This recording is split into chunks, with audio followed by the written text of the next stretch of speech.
Birinchi marta qo'lingizga mikrofon olib qo'shiq aytganingizni eslay olasizmi? Eslayman. Necha yoshda edingiz? 1996-yili birinchi Adi akamga shogird bo'lib tushishimdan oldin u odamdan tahsil olganman. Tursun akam yo'ldoshim bor. Onajon uyga borib uylanaman deb boshlangan sarlavhada o'zi aslida. Yo'nalishini ijro qilib bersa, buni aytma, deb qo'y, men cho'mayman deyishyapti. Keling, hozir hali yangilik bo'ladi. O'sha davrga ichida yangilik bo'lganda. Yangilik bo'ladi. Shu boshladik dedi ovoz yozib. Ishq muhabbat aralashar so'zlarimga, donachalar chiqib qoldi yuzlarimga dedi. Shunda to'xtatib, nima bu dedi. San'atkorga PR kerak. Qachon o'zini bir ommalashtirmoqchi bo'lsa, lekin yolg'on gapirgan holatlarim bo'ladi. Nimaga? Xafa bo'lmasin. Shunga foydasi bo'lsa-ki, lekin shariatda umuman yolg'on gapirishga. San'atga kirib nimalar topdingiz va nimalar yo'qotdingiz? Shu san'at orqasidan. San'atkor uchun, xonanda uchun uyat deb bilaman u narsani. Yo bilmayman qo'shiqda deyish o'zi uyat. Endi san'at sohasida hammali nima qilib cho'lda ham xalq chanqab turgan joyiga asha Silver Gidrolayevni uzatgan san'atkor ommabop Yutib ketadi. Va assalomu alaykum Diydor radiosi kanali obunachilari, bo'lajak obunachilari. Mana yana bugun biz jonli suhbatlarimizni davom ettiramiz. Andijonlik Xushobod xonanda, umidli xonanda, buyuk ustozlarning qo'shiqlarini mohirona ijrochisi, ko'p qo'shiqlar muallifi, ko'pchilikka qo'shiqlar yaratib beradigan bastakor Oybek Kabulov bilan suhbat uyushtiramiz.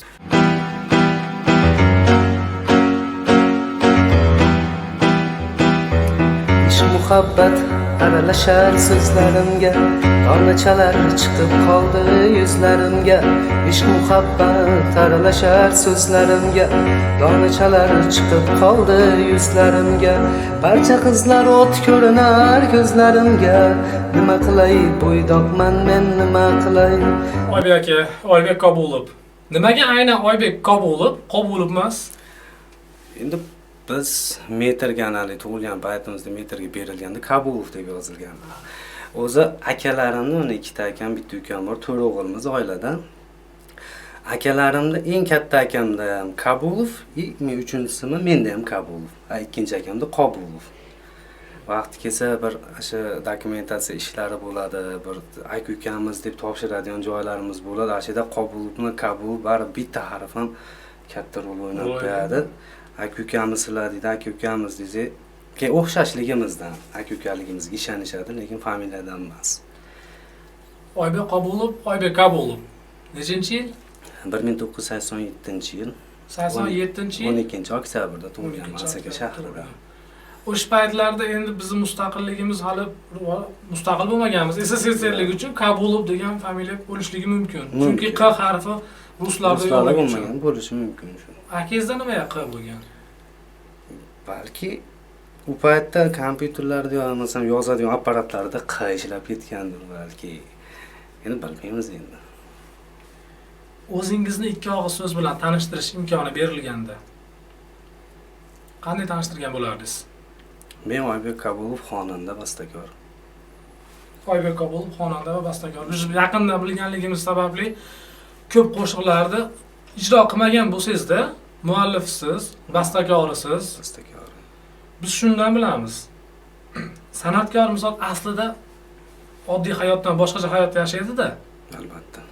Kuni tunga o'zgargan bo'ladi, yurish-turish o'zgaradi. Shunga fikringiz qanaqa? Sizning ham hayotingiz qanaqadir, qay darajada o'zgargan san'atga kirgandan so'ng? San'atkor odam endi to'ylarni hisobga olmaganda, mana ijodkor odam tinchlikni xohlab bo'ladi. Biz kelinayotgan bir ideya deymiz, yangilik, yangi mavzu bir she'rni olib o'qib o'tirib ilhom deymiz. O'zimiz san'atkorlar tilida ilhom kelingan paytda bu yerda endi bir yo'nalishni boshlab turib, endi na qilib kuylaysiz, birontasi telefon qilib qolishi mumkin yoki birontasi kelib qolishi mumkin. Kelinsa o'sha xayol qochadi. Bu xayol qochgandan keyin kelgan odam yoki telefon qilgan odamni suhbatni qurib bo'lgandan keyin, ketkizgandan keyin uni qaytarib ola olmaysiz. Shu paytda kelgan ilhom bari boshqacha bo'ladi. Shuning uchun san'atkor tinchlik xohlab bo'ladi. Tinchlik xohlaganini hisobiga kunduzi dam olib kech payt ijod qiladi. Endi kunduzi baribir tanish bilish bilan ko'rishish bor, oshna og'ayni bor, keyin to'y marosimlar bor, shularda xizmatda bo'lamiz. Kech payt bemalolchilik bo'lgani uchun kechqurun ijod qilamiz. Demak, san'atda ilohiy narsa borligiga ishonasiz. Albatta. Ilhom kelishligi. Bor. Ilhom keladi, bu ilhomga uni xalaqit bermash kerakda. Qochib ketdi, uje qaytarib bo'lmaydi uni. Birinchi marta qo'lingizga mikrofon olib qo'shiq aytganingizni eslay olasizmi? Eslayman. Necha yoshda edingiz? 1996-yili Do'stlik kino teatrimiz bo'lardi. 29-dekabr 97-yilda kirish arafasida prezident archasi bo'lardi. O'sha paytda Do'stlik kino teatri to'g'risida oldin Lenin maydoni deyilardi, mustaqillik maydoni ham bo'ldi. O'sha yerda Yangi yil bayramida kelindi. Endi u paytda fonogrammalar, nimalardan foydalanishlar yo'q, texnologiya, apparatura rivojlanmagan, orqada ansambl o'tiradi, shu madaniyat uyini, musiqa maktabini chalg'uvchilar o'tiradi. Ketdi, Qorbobo berib yubordida chiq dedi, shunday Oybek Qobulov deganda, men Qobulov emasman, Qabulovman deb o'zimni nimani to'g'ri aytishlarini xohlab sahnaga chiqqanman. O'sha 1996-yil 29-dekabrda birinchi aytgan qo'shig'im ustozlarga bo'lgan. Doim aziz hurmatingiz, unutmaymiz izzatingiz.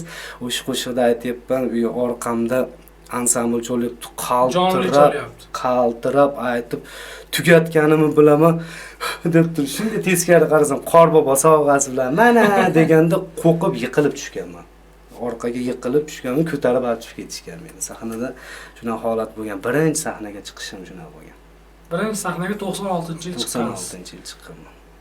İlk intervyuda nechanchi yil, necha yoshingizda bergansiz? O'zi aslida intervyu bo'lganmi? Intervyu bo'lgan.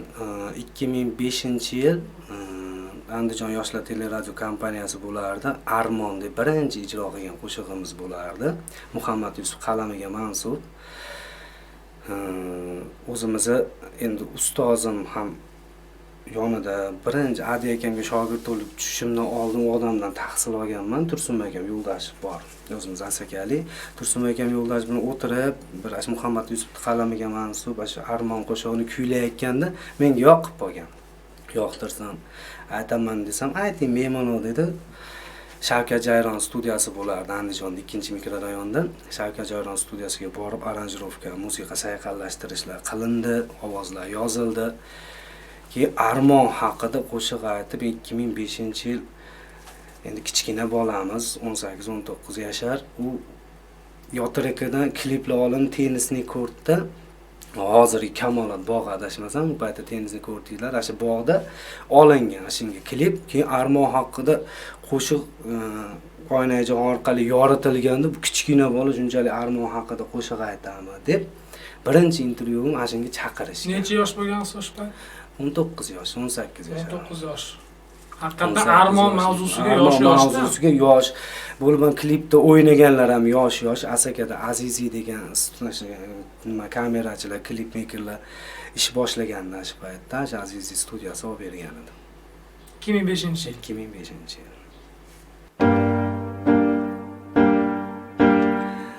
Ota-ona visolini o'ylasangiz, farzandlarning kamolini o'ylasangiz, ota-ona visolini o'ylasangiz, farzandlarning kamolini o'ylasangiz, xonadonning ayolini o'ylasangiz, nasihatim ko'cha kezmang, uyda qoling. Xonadonning ayolini o'ylasangiz, nasihatim ko'cha kezmang, uyda qoling. Nasihatim ko'cha kezmang, uyda qoling.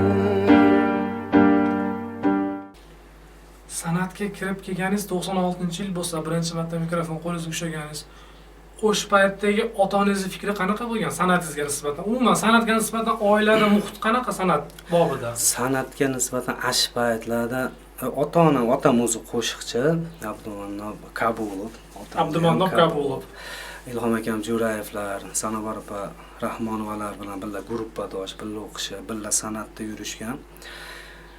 Ota yo'lidan ota kasb deb qabul ham qilishgan qarindosh urug'lar. Endi onam tarafdan lekin jiddiy qarshilik bo'lgan. Onam o'zi qarshilik bo'lgan. Maktabga deb, chunki maktabga deb chiqib men konsert yuraverardim. Qo'shiq aytishni yoqtirganimdan keyin o'sha hozirgi Barkamol avlod bolalar maktabi bu paytda Dompener bo'lardi. Dompenerga borib maktabda ham qolgizib, maktabga bormasdan Dompenerda yuraverib, tadbirlarda qatnashib yurganimizga maktabga bormayapsan deb onam rosa qarshilik qilgan. 2005-yil Armon klipim chiqib televiziyadan ko'rganda onam ko'zida yosh bilan keyin qarshilik qilmay qo'ygan. Ungacha qarshilik qilgan. Akamlar orqamdan qulay yurishadi, men qochib bekinib konsertga borsam ham akamni ko'rib qolsam yoki onamni ko'rib qolsam, shu Dompenerdagi xodimlarga, o'qituvchilarimizga, ustozlar meni yo'q deb qo'yinglar deb turib men bekinib olardim. Bekinib olib, hali qo'rqqanimdan shu kunlar uyga ham bormasdan shu ustozlarnikida qolib, zapisda qoldik degizib, xat bilan bir odam kasal bo'lsa ham meditsinskiy bir nima yozish beradi, spravka yozish beradi. Shu paytda bu Dompenerda men uyga haqiqatan mumkingacha biznikida bo'ldi, bizning tadbirlarga qatnashdi degan xat olib borardim. Bu maktabga berilmasdi-da, uyga berilasdi-da. O'sha paytlar shunaqa edi. O'sha paytlar shunaqa. Yozyaptimi o'zi? Uxlab qolmasin. Oybek Kabulovni men shaxsan o'zim, men jamoam birinchi qo'shig'ini nima qilay bo'ydoqman men, nima qilay qo'shiq orqali taniganmizda. Didor radiosida qo'yilardi. Soat har kuni 9 bilan 11 orasida har kuni o'sha efirda ketardi o'sha qo'shiq. Ertamanda ketardi. O'sha qo'shiq yaralishiga nima sabab bo'lgan? O'sha paytda bo'ydoq bo'lgansiz yo nimadir sabab bo'lganmi? Men bo'ydoqmanni o'zimda sabab ko'rmaganman-da uni. Endi katta akam armiyada endi uyga sog'inch bo'ladi. U armiyadan kelgandan keyin haligi armiyada olib kelgan bir bu narsa yasaydi askarlar endi xizmat davrida yasagan, she'r yozgan, rasm chizgan, shuna narsalarni ko'rib o'tirib she'r daftarini ko'rib qoldim. She'rlarni varalasam endi ijodkor odam. She'rlarni varalasam chiroyli chiqib qoldi. U yerda shunaqa haligi chiroyli yozilgan onajon uyga borib uylanaman deb boshlangan sarlavhada o'zi aslida. Ishq muhabbat aralashar so'zlarimga, donachalar chiqib qoldi yuzlarimga. Kampirlar ham qiz ko'rinar ko'zlarimga. Ona endi uylanmasam chidolmayman, borib dardimni ayta olmasam yasha olmayman deb kelgan uyda. Akangiz nomidan yozilgan. Akam mana shu boshlanish sarlavhasi menga nima tuyuldi endi yoshi katta bo'lib 90 yashar 95 yasharga uylanib olammikin ham deb o'ylaysizda yozilgan dardni. Keyin baribir hali she'rda avtoridan bir qator so'rab qo'yish kerak, qo'shiq qilyapman deb. Akamni o'zidan ruxsat olganman. Mashina qanaqa bo'ladi ekan deb ham kulgan. Keyin o'zgartirish nima bo'lgan? Ishq muhabbat aralashar so'zlarimga, donachalar chiqib qoldi yuzlarimga. Barcha qizlar o't ko'rinar ko'zlarimga. Nima qilay bo'ydoqman men, nima qilsam ekan endi bo'ydoqman degan o'zimga kelgan. U yana shu boshlanish ikki qatorini olganman xolos. U yog'ini o'zim yozib o'tirib, asakali muzikant akamiz bor, Muhammadjon akamiz, ular uyiga boriblar. Aka mononi qo'shiq qilmasak bo'lmaydi deb yo'nalishi Naranjirovsha akamiz yo'nalishini ijro qilib bersa, buni aytma, deb qo'y, men cho'mayman deyishyapti. Keling, hozir hali yangilik bo'ladi. O'sha davrga yangilik bo'lganda. Yangilik bo'ladi shu davrga deb nima qilsak, keyin aranjirovka ham bo'ldi. Studiyaga ovoz yozishga Andijonga Anvarjon oshnamiz studiyasiga bordikda, endi patrekim berildi, muzikalar eshitib, muzikalar ham endi hozir bunday qilib aytgan vodiy stil emas, u Toshkent stilda. Hali jini zarubejniyroq nimaga tortadi, haqiqiy popsa bo'lgan. Uni yaratgan hali nimalarini sozladi, mikrofonlar sozlab turib, endi so'zini eshitmayapti, endi muzikani o'zini eshityapti. boshladi dedi ovoz yozib, ishq muhabbat aralashar so'zlarimga, donachalar chiqib qoldi yuzlarimga dedim. Shunda to'xtatib, nima bu dedi. Nima bo'ladi qo'shiq desa, boshqa ham qo'shiq bo'ladi. Ay nima qilamiz endi, yangilik qilish kerak. Desam, u bo'ydomandan oldin yozilgan qo'shiqlarim ko'p. Ana shunaqa degan qo'shig'imiz bo'lgan. Go'zalimsan bo'ydomandan oldin, bo'ydomanda radiolarga chiqishidan oldin 1 oy Go'zalimsan aylangan. Go'zalimsanda ham Anvarjon yozganda studiyasida yozgan. Bundan buni Go'zalimsanlar uzmay qo'yavering, reklama ketaversin. deb bu dedi hali kulishib yozdik. Undan keyin bek vokal deymiz, akapellachi Valixon Kelos Toshkentda ishlaydi studiyada. Yosh Valixon kelib turib bek vokaldash boshlanishi lay deb aytish kerak. Aytdi leli deb aytib so'zlar boshlangandan keyin men aytmayman qo'shiqni deyapti-da. Nimaga aytmaysiz desam, men aytmayman, bek vokal aytib bera olmayman deyapti. O'sha paytda bo'ydoq bo'lgansiz-a? Ha, o'zi bo'ydoq bo'lganman. Keyin bo'ydoqman, premyera qildik radioda, anti reklama bilan chiqib ketdi qo'shiq. U qo'shiq anti reklama bilan kimlardir vaqt kelsa u paytda endi mashinam yo'q. Ko'cha-ko'yda paput yurganimizda Damas'ga chiqib radio 2009-yil. 2009-yil. Radiolarda ketsa shopur, mana shunaqa qo'shiq bo'ladimi? Yosh bolani ko'rsam, yonida o'tiribman. Ashi bolani ko'rsam, bir maslahatim bor-da. Men hazillashib, u bolani taniyman. Nima maslahatingiz bor? Yetkazib beraman, oshnam bo'ladi. O'zimmi? Oshnam bo'ladi. Yetkazib beraman desam, shu bolaga yetkazib qo'ying dedi. Shu uylansin dedi. Uylansin dedi. Ja uylanmasa dedi, men nomerimni berib qo'ying dedi. Yana maslahatlarim bor dedi. Jizzillab, anti reklama tanqid bilan bo'lyapti. Bir nima ham qildim keyin. Hali qo'shiqda aytishga aytib, endi o'zim ham uyaldim to'g'risi. Uyalgan holatimga keyin o'rtada gazeta, qaysidir gazetaning muxbirlari telefon qildi. Shu bo'ydomaningiz anti reklama tanqidlar asosida ketyapsiz bilan suhbat qilib, u yerda ham intervyu уже ketgan. Ular bilan ko'rishdik, savol-javob bo'lyapti. Nima qilish kerak? Qanday aytdingiz? Xuddi mana shu savollar ijro qildim. Anti reklama bilan ham yaxshi ko'tariladi. Biz sizni deydi Toshkentlik deb o'ylardik. Uni chiqqan kачество, yo'nalish Toshkentda bo'ladi shekilli. Bo'lib ham biz vodiyda nimasiga, bo'lib ham Andijonni nimasiga unaqa jinday erkakni uyaltiradi shu paytlarda uyat bo'lganda, ochiq oydin aytilganda, u yerda ochiq oydin aytilgani hisobiga biz tanqidga olingan u qo'shiq. Keyin to'xtatib qo'ymoqchi ham bo'ldim. To'xtatib qo'ymoqchi bo'lganimda to'ylarga kirib borsam, to'xtatib qo'ymoqchi bo'lishim bir hali uyatda nimasidan ham keyin to'ylarga kirgan har holatimda to'yda shunaqa bo'lyapti, bo'ydoqman deyishdik deyapti. O'nga tushayotgan ham hali o'rtaga chiqib turib bo'ydoqman desam o'nga tushyapti. Hali kelin tarafga bizda pul qistirib qo'yishadi, so'ziga chiqishadi-yu. Bo'ydoqmanga o'nga tushyapti-da. Hali kelin tarafdagi qizlar ham endi iloji bola zakaz qilyapti-da uni. Hali qiz ham deb o'ynab qo'yaveradi. Haligini aytyapman bir g'alati bo'ldimi, lekin keyin o'ylab qarasam, ommalashib ketdi. Hali hit darajasiga yetdi qo'shiq. Yetgandan keyin to'xtatganim. Hozirgacha so'rashadi. O'shada hozirgacha eshitamiz biz ham. Bo'ydoqman ashi paytda bo'ydoqlarni gimini bo'lib qoldi deb turib, yoshlar ichida nima ham bo'lib ketdi. Kim og'zida bo'lsa shu bo'ydoqman, nima ko'chada gap otsa ham qizlar orqasidan bo'ydoqman ashi qo'shiq orqali gap otiladi. Sevgi nomalari deb o'zlari aytib beradi. Sevgi nomalari ham bu paytda telefon rivojlangani, unaqa SMS-lashib endi 50% odamda bor, 50% odamda yo'q. Bu paytda baribir xat yozishlar bor edi u paytda. Xat yozsa ham boshqa sallohi, ishq muhabbat aralashar so'zlarimga deb kelinadi. Radio bo'lganda o'sha paytlarda bizning asosiy eshitadigan narsamiz internet saytlari bo'lmagan, boshqa mana YouTube degan narsalar bo'lgan. Bizda sekin-sekin endi kirayotgan payti bo'lgan biz uchun. Shu savol javobingizdan kelib chiqib, PR deganda o'zi san'atkorga aslida PR kerakmi? Misol mana bo'ydoqman ham endi qisman PR bo'lganda, to'g'rimi?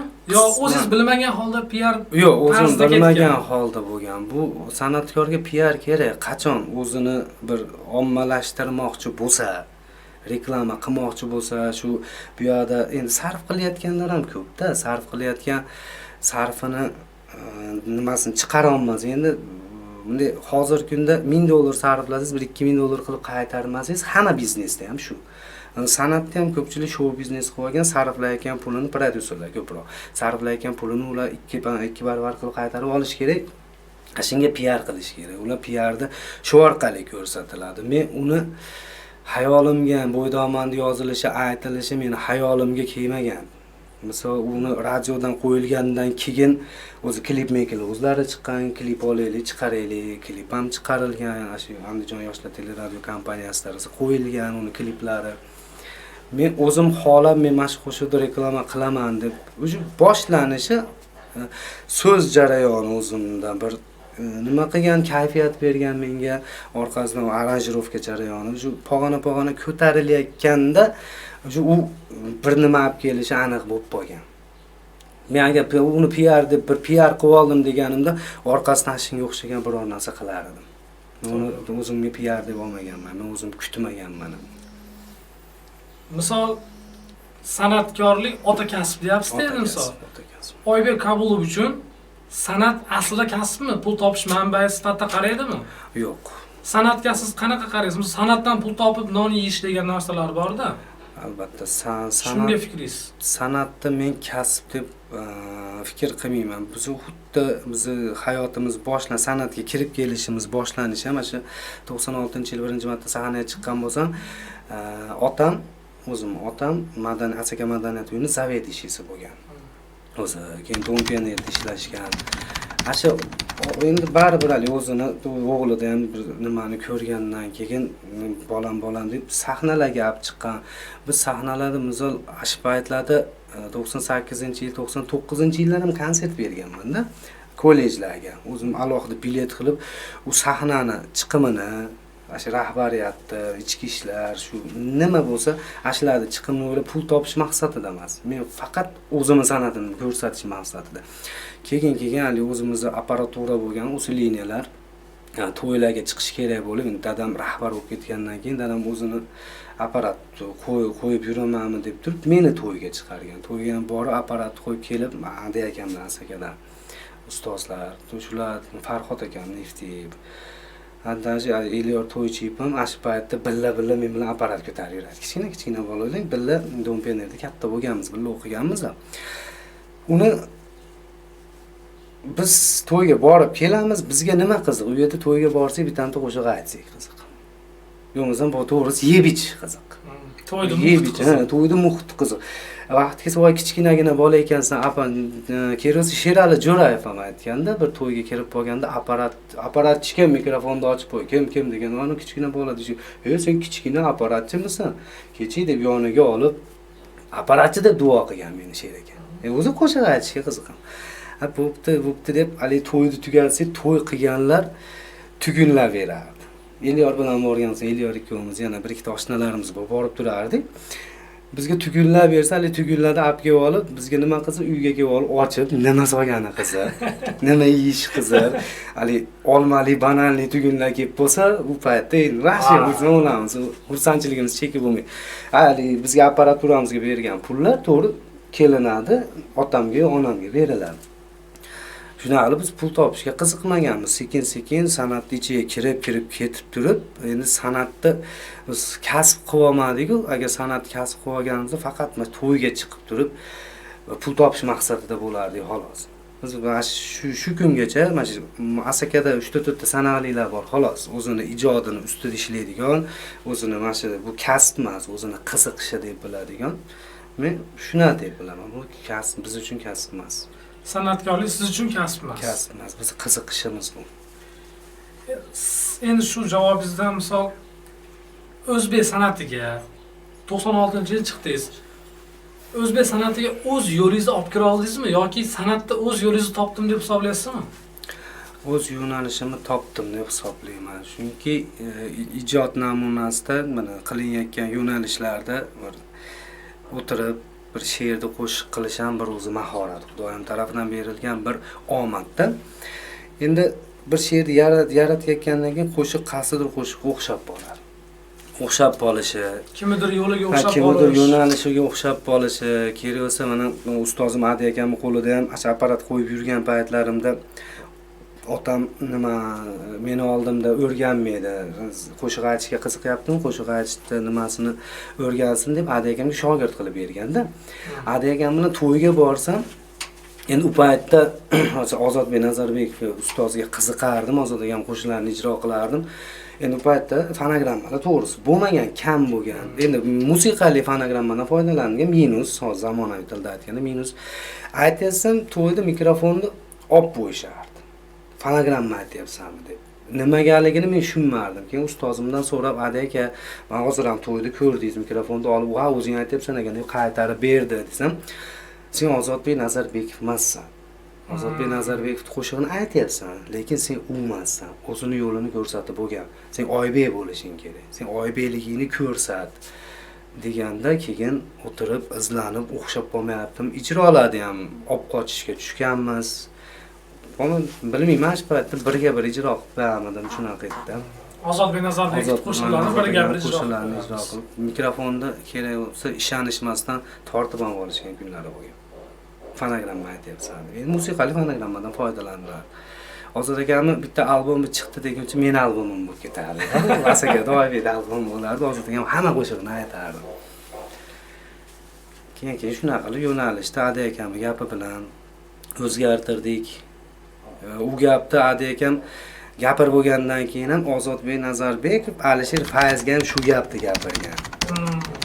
Ustoz, men sizga o'xshamayapman deb Alisher Fayz yig'lagan ekan, "Sen Alishersan, men Ozodman. Meni o'zimni hamma taniydi. Sen ham Alisherligingni ko'rsat" degan. Ozod aka, meni gapimni olmasa, sen Ozod akaning gapini olarsan deb turib o'zini bunday qilib aytib qo'yganda.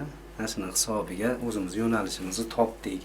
Yo'nalishimizni men san'atni ichiga kirgizdim deb o'ylayman, chunki kelayotgan ijodkor, kelayotgan qo'shiqchilar "Mana o'sha yerda qo'shiq qilib bering" dedim. Demak, biz yo'l kirdi.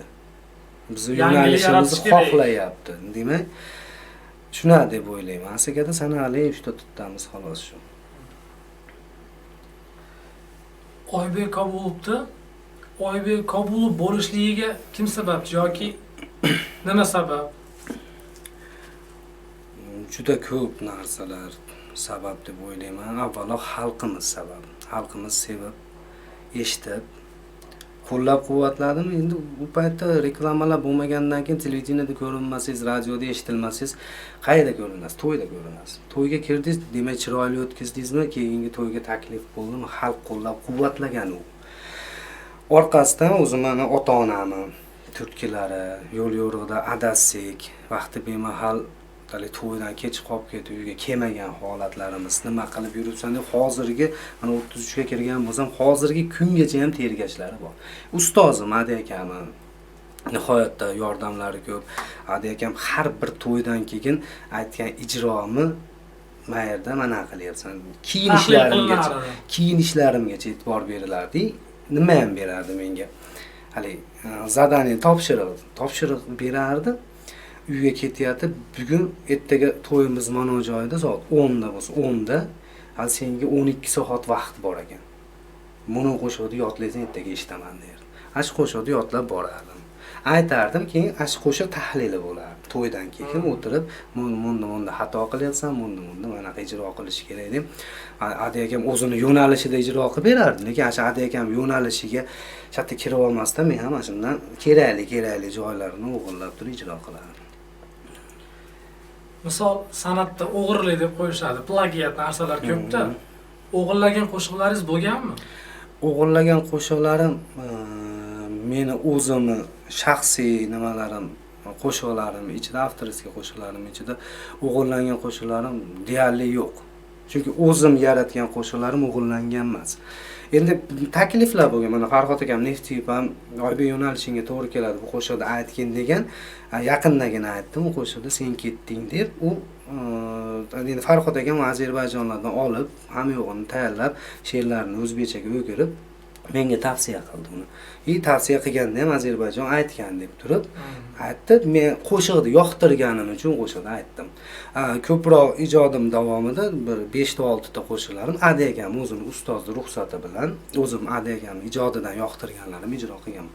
Qolgan hammasi o'zimning yo'nalishim, o'zimni hech qanaqa o'g'illik narsa yo'q edi. Kimnidir yo'lini olish yo kimnidir yo'nalishidan foydalanish o'g'illik hisobga o'tmaydi. Yo'q, endi ruxsati bilan olib turib nima qilsangiz, u o'g'illikka o'tmaydi-da. Endi sizga o'zi o'g'illagan odam tavsiya qilyapti-yu. Qo'pol qilib aytganda o'g'illagan odam tavsiya qilyapti. Ha siz o'zingiz bir chet qo'shig'ini eshitib turib, mana shu qo'shiqda o'zbekchaga o'g'ira aytaman desangiz, endi mana o'g'illik. O'g'il haqiqatan. Nagli o'g'irlik.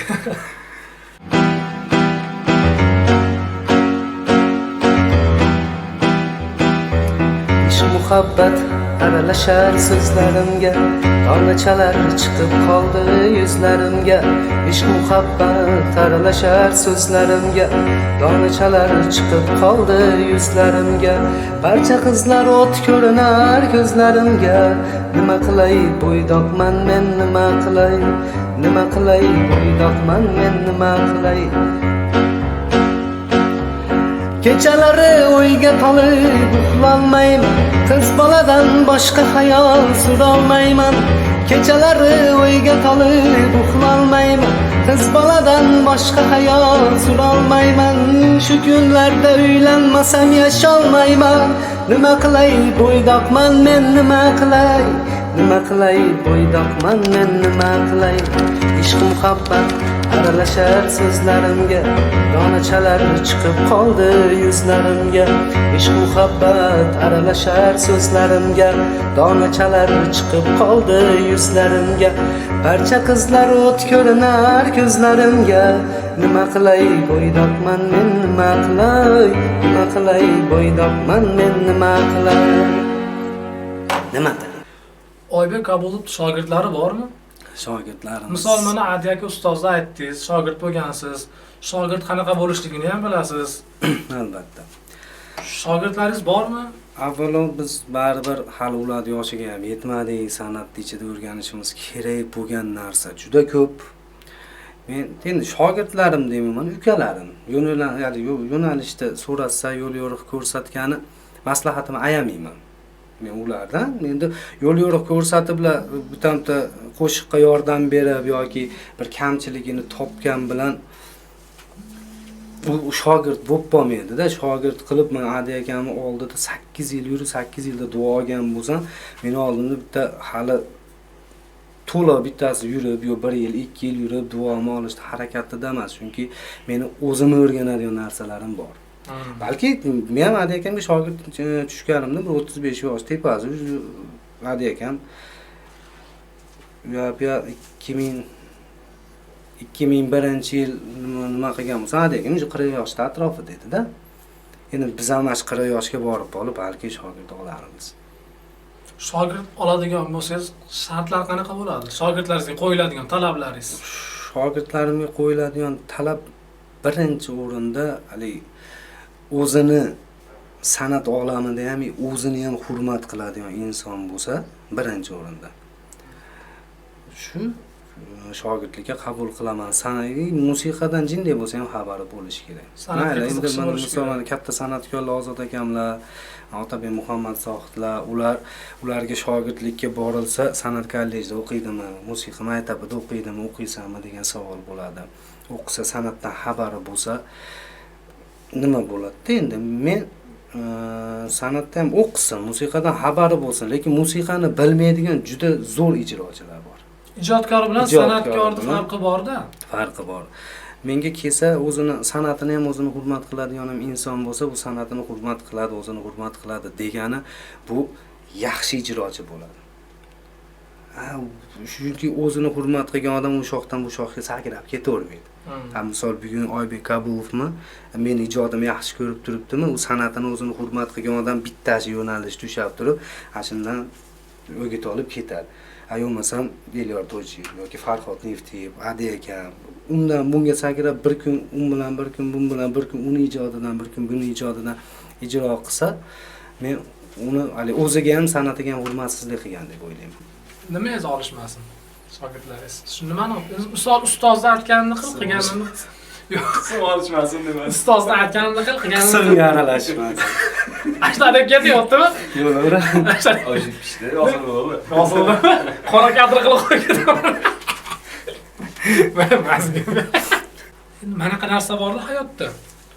ustozni aytganini qil, qilganini qilma degan iboramiz bor. Shu iboradan kelib chiqib, shogirdlaringiz sizdan nimani, qaysi xislatingizni o'rganmasliklarini xohlardingiz? Shogirdlarim avvalo men nima deyman endi? Avvalo qismga aralashmasin deyman. Albatta hazır. San'atkorlar tilida to'ydan tushgan pullarni qism deb qo'yiladi. Qismga aralashmasin, qismga qiziqmasin. Nech pul berar ekan Pulga qiziqmasin. Pulga qiziqmasin deb. Albatta hazil. Bilmayman, men o'zim uchun o'zim to'g'riman. Chunki hali o'zimni hayotim davomida san'atni ichida yurgan bo'lsam, shogirdlarimga meni o'zim yomon odatimni men o'zimda ko'rmayman-da. Demak, ko'rsatmaysiz. O'zimni bir yomon odatim bo'lsa, shogirdlarimga birinchidan bildirmayman. Birinchidan ko'rsatmayman. Uni nafaqat shogird, atrofimda yurgan, birga ijod qilayotgan, birga ishlayotgan muzikant bormi, sozanda deymiz, apparatchi bormi, shofyorlar bormi, hammasini men bir xil ko'rib, hammasi bilan bir xil muomala qilib, birovga o'zimni bir sirimni ochib qo'yib yoki yonim bunisiga bir yomon odat ko'rsatib nima qilmayman. Shuning uchun men o'zimni ko'rmayman. Shogirdlarim avvalo ijodni boshlasin, ishlasin, meni tutayotgan yo'lman, tutumimni deymiz, yo'limni olaversin 100%. Men chunki o'zim kam bo'lganim yo'qda, o'zim aybimni bilmaganim uchun men buni qilmaylar deyolmayman. Hayotda misol ideal insonman deb hisoblaysizmi o'zingizni? Ideal insonman deb hisoblaysiz. Hisoblayman. Oybek Kabulov nimadan qo'rqadi? Hamma insonni misol xavotir oladigan nimadir borda, qo'rqadigan nimadir bor. Albatta. Oybek aka nimadan qo'rqadi? Men umuman hayotim davomida avvalo Alloh yaqinlarim yo'qotishdan, bevaqt o'limdan. O'zi o'lim haq, lekin aytish kerakda bevaqt o'limdan qo'rqaman. Bevaqt o'lim. Keyin yana bir nima bor, bir yaqin insonimni dilini og'ritib qo'yishlikdan qo'rqaman. Bir vaqt kelsa haqiqatni ham gapirasiz, birontasiga o'zi haqiqat, o'zi haqsiz. Gapiryapsiz, shu haq gapingizdan ham dil og'rib qolishidan to'g'ri shundan qo'rqaman. Hayotda yolg'on aslida kerakmi? Nima deb o'ylaysiz? Yolg'on ishlatganmisiz? Yolg'on ishlatganman, lekin foydasi bo'lsa, o'zi hayotni qonunining ichida yolg'on foydasi bo'lsa kerak. Hozirgi aytib turganimdek, haqiqatni gapirsangiz u odam dili og'riydimi? Demak, haqiqatda shu orqali jinni yolg'on bo'lib, yolg'on emas-u, boshqacha tushuntirib, haligi odamga yetkazib qo'yilsa, u odam haligi gapingizni tushundimi, demak, dili og'rimaydi. Birinchidan shu. Yolg'onni shunga ishlatib qo'yishdan qo'rqaman. Misol, dilini og'ritmasligi uchun. Lekin yolg'on gapirgan holatlarim bo'ladi. Nimaga? Xafa bo'lmasin. Shunga foydasi bo'lsa-ki, lekin shariatda umuman yolg'on gapirishga izn berilmagan. Demak, Oybek Kabulov yolg'on gapirib qo'yishdan qo'rqadi. Birovning dilini og'ritishdan qo'rqadi. Endi birovni xursandchiligi uchun yolg'on gapirish kerak bo'lsa gapiraman. O'sha xursandchiligi uchun. Lekin o'zim bilib qo'yay, lekin uni ham vaqti kelib turib aytaman, u paytda yolg'on gap bilan xursand qilgan edim sizni yoki sen. Bemorga aytiladigan yolg'on aka. Endi vaqti kelib mana aytib qo'y, hozir esingizdan ham chiqib ketgan deb turib aytilsa bo'laveradi. Oybek Kabulov sozandalar bilan o'rtasidagi aloqalari qanaqa? O'zi aslida san'atkor, qo'shiqchi, ashulachi muzikantlar bilan qanaqa masofada turishligi kerak? Qanaqa jarayon bo'lishi kerak o'rtasida? O'zini siri bo'lish kerak. Har bir sozandan ham siri bo'lish kerak, xonandan ham siri bo'lish kerak. Muzikantlar bilan ham, sozandalar bilan ham o'ta yaqin bo'lish kerak emas. Uni ham misol uchun ishi deylik, shu ishdagi mas'uliyati bormi, mas'uliyatini talab qilgan holatda vaqtida jo'natib, to'yga vaqtida olib kelib, bu to'ydan keyin misol uchun hammani ham endi erkak kishilarda ko'proq hammani ham o'tiradigan bir ana osh deymiz, u deymiz, bu deymiz. Ular bor. Endi kelib turib, sozandalar bilan birgalikda hamma kollektiv o'tirganda ham o'tirilsin, mayli har qancha suhbat qurilsin, kam-ko'slar o'rganilsin, boshqa qilinsin. Lekin haligi chegaradan chiqmagan holatda, sir saqlagan holatda turish kerak deb o'ylayman xonanda. Endi baribir qaysidir endi hammaning ham xarakteri har xil deymiz-ku, hammani haligi dunyo qarashi har xil. Kimdir yengilroq qaraydi hayotga, kimdir og'irlik bilan qaraydi. Og'irlik bilan qaragan odamlarni ko'pchilik tashqaridan kuzatayotgan odam kibr deb o'ylaydi. O kibrga berilib qaramaydi. Kibrga berilib u dunyo qarashi emasda, dunyo qarashi demak u odamdan o'zini sirini ushayaptimi, u kibr emas. Demak u odam bilan yaqin muloqotda bo'lmoqchi emas. Shuning uchun o'zi hammani meni nimam bo'yicha, fikrim bo'yicha hammani o'ziga yarasha sir sinoatib o'tiradigan odami ham bo'lish kerak. Muzikantda to'yga borib xizmat qiladigan odami ham bo'lish kerak. Hammasi o'zini yo'lida bo'lishi kerak. Masofa saqlagan holatda chiqish kerak deb o'ylayman. Oybek Kabulov kechirimlimi aslida? Kechiraman. Avvalo Xudoyim kechiradi. Biz bandamiz shunchaki, men kechiraman. Xiyonatga qanaqa qaraysiz? Xiyonat qaysi tarafdan misol? Umuman, yaqin do'stingiz tomonidan sizga beriladigan xiyonat. Endi avvalo biz hozir nima desam bo'lar, mana ertaga deylik yoki mana 1 soatdan keyin nima bo'lishini bilmaymiz. Birga o'tirib do'stiyonlar bilan birga o'tirgan joyingizda ham yarim soatdan keyin u sizga bir nima bilandir xiyonat qilib qo'ysa, u avvalo bilganimda degan narsa keladi odamga. Bilganimda, lekin u bilganimda emasda, endi agar banda bilganda bu dunyoda o'zgartirib yuborgan bo'lardi. O'zini hayot jarayonini o'zi xohlagan, o'zini haligi dunyo qarashi, o'zini hayolat dunyosi bo'ladi. Hammani ham hayol suradi, voy mana bo'lsam, ana shu hayolat dunyosidagi yashash tarzini mana shu hozirgi kunga keltirib olgan bo'lardi. Biz bilmaymiz avvalo.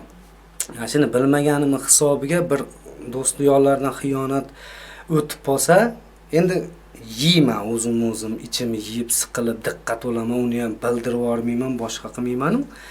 Lekin sekin vaqt davomida kechirib ham qo'yaveraman. U misol o'sha do'stlarim bilan yana salom alaykum qilaveraman. U keyingi salom alaykum masofada bo'ladi.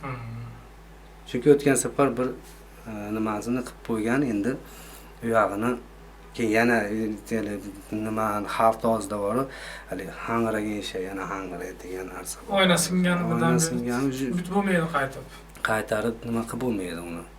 Shunga masofa saqlagan holda kechirib, endi avvalo Xudo, biz bandamiz, Xudoyim kechirsin, biz ham kechiramiz deb kechirib qo'yib, keyinchalik aloqani o'sha masofadan boshqaraman. Xo'p, umuman olganda 96-yil san'atga birinchi qadam qo'ygansiz, qo'shiq aytib. San'atga kirib nimalar topdingiz va nimalar yo'qotdingiz? Shu san'at orqasidan. San'at orqasidan obro' e'tiborga erishdim. Hamma taraflama shu ijodkorligim, qiziqishim tufayli shu mana studiyalarda yaratdim, o'rgandim. O'zimga bitta studiya ishi ham bir hunar deb olsak, bitta hunarni o'rgandim. Va san'at orqasidan izlandim. Do'styor, tanish, bilish juda ko'p bo'ldi, lekin san'atni orqasidan yo'qotgan narsam yo'q. Topganlaringiz bor, yo'qotganlaringiz yo'q. Faqat yaxshi tarafga, yaxshilikka topdim. Xo'p, Oybek Kabulov yangi qo'shiq tayyorlashi bilan birinchi bo'lib kimga eshittiradi? Uning uchun yangi qo'shiq uchun Oybek Kabulovga kimning fikri muhim? Birinchi o'rinda onamga eshitiraman. Tayyor qilib bo'lganimdan keyin onamga eshitiraman. Onamning fikriga qiziqqan holatda keyin asakamiz o'zini ijodkorlariga, masalan, Elyor To'ychiyevga chiqaman. Hali duetdoshim ham bor, Feruz opamga eshitiraman, Farhod akamga eshitiraman. Yangilik o'g'il ko'rib oldi, hozir aytdi. Alloh o'zi umr bilan bergan bo'lsa, intervyuga kelishlari kerak edi o'zi aslida. Kerak edi, endi kelolmay qoldi. Bandalik. Shu fikrlarni bilib, bilgan eshitib turib fikrimni san'at Elyorga, Farhod akamga, o'sha duetdoshimga, Ferzo opamga eshittirishimga ham sabab ular ham ijodkorda. Ular o'zlari chiroyli ijodkor, chiroyli san'ati bor. Ashularda o'zini dunyoqarashi bor. Ularning fikrini bilgan, jamlagan holatda keyin xalqqa taqdim etaman. Misol biz sizni bilamiz, to'ylaringiz ancha ko'p, ko'z tegmasin. Qolgan san'atkorlarimizga nisbatan ancha ko'p. Oybek Kabut o'ziga to'yi ko'p, Viya Shukronaga to'yi ko'p, Albatta. guruh to'ylarimizga. Shu to'ydagi holatlar haqida, misol xalqda odobligi bor, odobsizi bor. Qo'shtirnoq ichidagi haligi Qo'shtirnoq ichida. spirtli ichimliklardan keyin odobsiz bo'ladigan xalqimizga nisbatan. Shunaqa holatlar bo'lsa, misol sizga to'yda bilmagan san'atkoringiz, bilmagan, tanimagan odamingiz qo'shig'i so'ralsa, ularga qanaqa javob berasiz? Avvalo to'ylarimiz har bir kirib borgan to'ylarimiz bilmadim, hali o'zim chiroyliligimgami yo'q odamlar hali rahmini yetkazib qaysi to'yga kirsam hali xalq tilida aytganda ego deymiz, ego yo'q. Deyarli yo'q. Deyarli Oybek Qobulovda egochi muxlislari yo'q to'yda. Bizda ego yo'q. Aytilgan vaqtida kiramiz, xizmatimizni o'tkazamiz, chiqib ketamiz. So'ralgan qo'shiqlar men uchun haligi egiz holatda haligi nima desa bo'ladi. Masalan, so'ralgan qo'shiqlarda so'rasa avvalo repertuar jarayonini o'rganib ketaman. Haqiqatda bilmasam, Sherali Jo'rayevdan so'rashib bo'lsa, bilmasam, so'ralgan qo'shig'ini, boshqa qo'shig'i ham bor-ku. O'zim bilgan qo'shig'ini uzr so'rab aytib beraman. Keyin lekin ashuni to'ydan kelgandan keyin ash qo'shiqni aniq yodlab beraman. Balki ashi muxlisim ertaga ham boshqa to'yda ko'rishi mumkin, ertaga atega so'rashi mumkin. To'ydan to'y chiqadi. To'ydan to'y chiqadi. U so'ralgandan keyin ash qo'shig'ini yodlab beraman yoki shunaqa narsa bo'ladiki, to'yga yetib borgunimizcha, masalan, kuyov taraf, oddiy kuyov bola desa, kuyov bola jo'ralari o'zlari zakaz qilib beradi qo'shiqni ham. Chunki bilib Oybek Qobulovda aytyapsa to'yga. Zakaz qilib qo'yishadi, ash qo'shig'ni kirishimga hali qo'shig'ni bitta eshitaylik deb oldindan zakaz bo'lgan, zakazda sekin aytib beraman.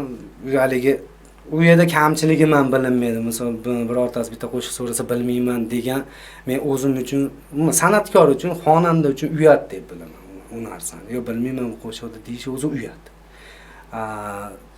Yoddan bilsa aytib bergani foyda. Keyin u haligi qo'shtirnoq ostida nimalarga men endi yangi chiqayotgan hozirgi zamonda unchalik emas u, hozirgi kunlarda yangi chiqayotgan paytimizda endi to'ylar ertamandan kechgacha soati ham ko'p, uzoq.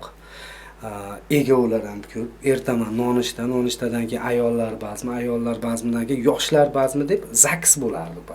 Soat 12 bo'ldi, kelin-kuz zaksdan kelib, o'tirib bazm qilib, keyin kelinchani uyga tashlab, yana avtobusda olib kelib, yana stolga olib chiqib o'yin bo'ladi. Kech paytda bari jo'ralarga, oshna-og'ayniga boshlangandan keyin ichkiligi bor, boshqasi bor.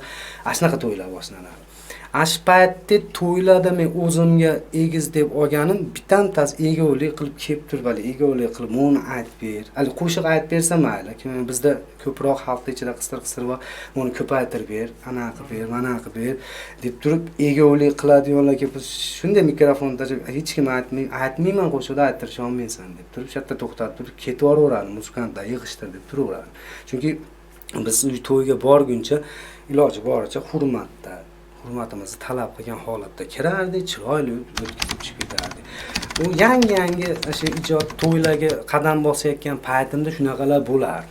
Ko'proq ustozim bilan, Adi akam bilan bo'lardi u narsa. Endi Adi akam egolarga to'g'ri toqat yo'q, urush bo'lmasin. Endi men yosh bolaman, kichkina bolaman, mana shuncha aytyapman, bir rahmini yegizamanmi bilmayman. Adi akam ketib borardi, men o'zim bemalol qolib o'tkazib yuborardim. Menga birov egolik qilmasin. U yangi chiqayotgan davrimda ashi qilinayotgan egolik bo'lib qolganda 2-3 marta to'yda tashlab ketib yuborganman, to'yda qo'shiq aytmaganman. Endi bo'pti-ku, o'zingiz bosing, iltimos qilib ayttirishgan. Ashini xalq ko'rgani uchun keyinchalik bilmayman, balki menga ashini qilishmaganman. Hozirgacha Xudoga shukr yo'q. Egoimiz ham yo'q, boshqamiz. Rasa bizga bitta ego bo'lsa, shu duo qilinadi-yu, hammaga ruxsat berilgandan keyin duodan keyin bitta qo'shiq so'ragan ego. Xolos, meni eng kuchli egom shu. Bu bitta qo'shiqda aytib chiqib ketadi.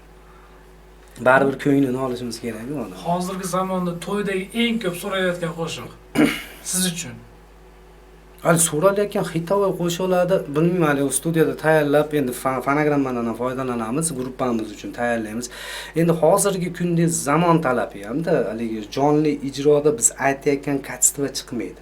Apparaturada nosozliklar.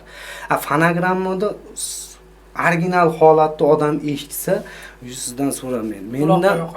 Mendan xitovoy qo'shiqlarni hozir kunda meni o'zimdan so'rashmaydi, chunki hamma qaysi qo'shiq hit bo'ldi deguncha men yozib olaman, to'yga kelib birinchi ashindan boshlayman.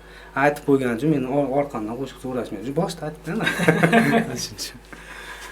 Oybek Kabulovda sevib ijro qiladigan xorij qo'shig'i, chet el qo'shig'i. Sevib ijro qiladigan chet el qo'shig'i Nikos Vertisda Grek. Nikos Vertis Grek. Zelona menyorsiz degan qo'shig'i bor. Ana shu qo'shiqni sevib ijro qilaman.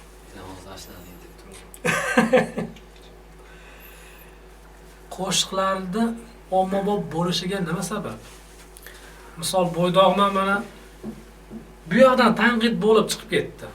Agar tanqid bo'lmaganda u nima bo'lardi yoki ommabop bo'lishida nima birinchi o'rinda turadi? Ommabop bo'lishida xalqni nazarida xalqni ko'nglini topa bilish. Xalqni ko'nglidagi mana oddiy musofirchilikda cho'lda ketayotgan odamni olsak, chanqaydi. Mana shu yerda chanqaydi. Chanqab turgan joyiga agar o gidrolayf, silvilla bo'lsa, masalan, u vahshiy maza qilib ichaveradi, to'g'risi.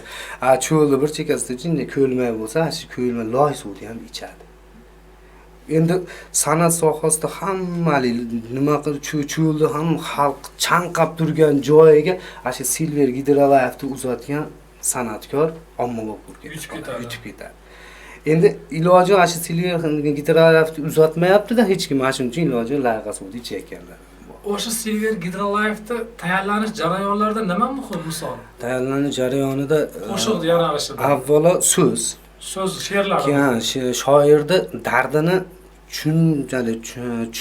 nima qilib shuni olgan bastakor, shoir dardini tushungan bastakor shunday olatda she'rni o'qib turib, shuni dardiga kirib turib, yaralgan asar ikki tarafdan keldi deganida. Keyin aranjirovka jarayoni ham, sayqallashtirish. Endi shunaqa zo'r so'zlar bor. Bastakori xalqni ko'nglidan joy oladigan bastakor emas, yo'nalishi bor-da har bir. Yo'nalishi ololmayapti. Demak, bastakorni almashtirish kerak. Yo'nalishni agar ololmayapti, mana shu sarf qilyapti-da, bastakorni almashtirish kerak. Agar bastakorning ijodlari zo'r bo'lib turib, shoir bo'lsa, shoirdan almashtirish kerak. Ikkosi ham zo'r bo'lib turib, aranjirovchida ham musiqani sayqallashtirayotgan odam ham katta rol o'ynaydi. Keyin studiyada ovoz yozayotgan operator katta rol o'ynaydi. Har bir pog'onasi bor-da. Endi birinchi pog'onani, ikkinchi pog'onani, uchinchi pog'onani zo'r fundament qo'yib chiqib, to'rtinchi pog'onaga kelgan keyin nima fanerani qo'yib qo'yamiz deyish ham bo'lmaydi. Mana agar bilsiz, hozirgi kunda yaralgan qo'shiqlar MP3 holatda radioda ketsa hit bo'lib ketadi. Uni klipini endi olishim kerak ekan deb klipini olib qo'ysa, klip yemaydi. Chunki o'zi men aytgandek oxirgi pog'onaga fanerani qo'yib qo'yishadi-da. Fundament, mana shu fundamentni ham jicha davom ettirishib qo'ysa, shu klipigacha zo'r bo'lsa, oxirgi ishlanish jarayonigacha zo'r bo'lsa, ommalashib ketaveradi deb o'ylayman. Shu javobingizdan o'zbek san'atkorlari ichida siz uchun shedevr kim?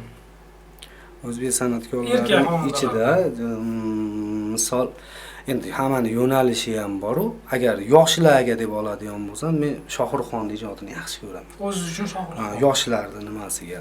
Endi kattalardan endi Sherali Jo'rayev, Ozod aka, Nazarbekovlar, ular endi ularni yaratib qo'ygan, men avvalo Sher akani men bu san'at hazrati deb bilaman. Chunki u odam yaratayotgan ijodlar, u odam yozgan, o'zi ham g'azal yozgan, o'zi yozayotgan juda chuqur ma'noga ega so'zlar. Yo'nalishlar bo'yicha men Shohruxxonning ijodini yaxshi ko'rib eshitishim, xolasiz eshitib o'tiring qo'shiqni. Xolasiz o'ngga tushasiz. Xolasiz tebranib o'tirasiz. Xolasiz ko'chada mashinada ketyapti, eshitasiz. Har bir holatda o'zini musiqasi, o'zini fantaziyasi bor-da. Buni yo'nalishlari hamma joyga to'g'ri kelaveradi.